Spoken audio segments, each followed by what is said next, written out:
Ampitiavana indray ry mpijery ajaina ny tsidina ny tokantrano amin'ity takariva ny talata fa 4 ny volana janoary ity. Asaina ampitiavana renao anaraka hatramin'ny farany ny fotoana ny fampahalalam-baovao antsika.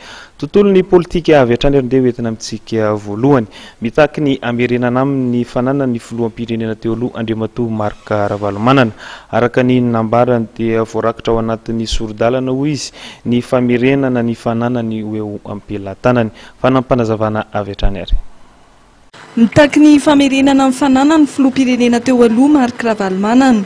Tsy namaritra kosa ny teti-bidin'ny onitra takiny ny mpanorona ny orinasa Tsiko.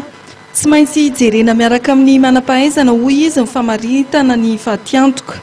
Tsy aka tombony mihoatra izay zavatra simba sy zavatra may sy fahatiantoka. Izay efa voalaza ny feuille de route na ny totozoto. Voalaza ho avokoa hoe averina ny tompony fananana araka ny article 20 ary amena fahalalahana izy anarina indray sy anokatra indray ny orinasa. Zay zany.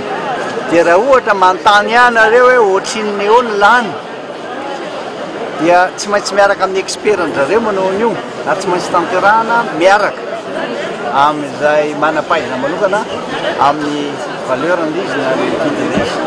Ianareo izay naka ny fanananay averenina simbary. Ianareo izay nanapaka ny courant-nay vonona izay paye izay tokony ho payenay. Ianareo izay naka ny taninay ka mazava fa nay io izay ijoro amin'ny famarinana foana. Fa ny olona tena manana fahendrena fatoran'Andriamanitra ary manaja tsara ny fahalalana dia manaja ny marina sy ny lalàna ka joro ny marina. Mbola teo amin'ny fitondrana Andriamatoa Marc Ravalomanana tamin'ny daty 4 janoary 2024. Anisany nametrahan'ny mpanao gazety fanontaniana taminy ny antony tsy nisian'ny fandraisana andraikitra avy amin'ny fitondram-panjakana tamin'ny fiarovana ny olona sy ny fananany tao anatin'ny alatsinainy mainty 4 janoary 2024. Tena nisy ary nisy ny olona fa raha tsy nisy tsy ny maily izy fa tsy teny an'izany mihitsy everiko hoe lasy reny dia ny zavatra rehetra miara-miasa soa izay maha-kristianina. Fitaom-pivavahana teny amin'ny Magorotanjombato nentin'ny ekipan'Andriamatoa Marc Ravalomanana nankalazana ny tsingerin-taona faha-7 nisian'ny alatsinainy mainty 4 janoary 2024. Tonga teny amin'ity hetsika ity ireo olom-boafidy sy mpikatroka tiny.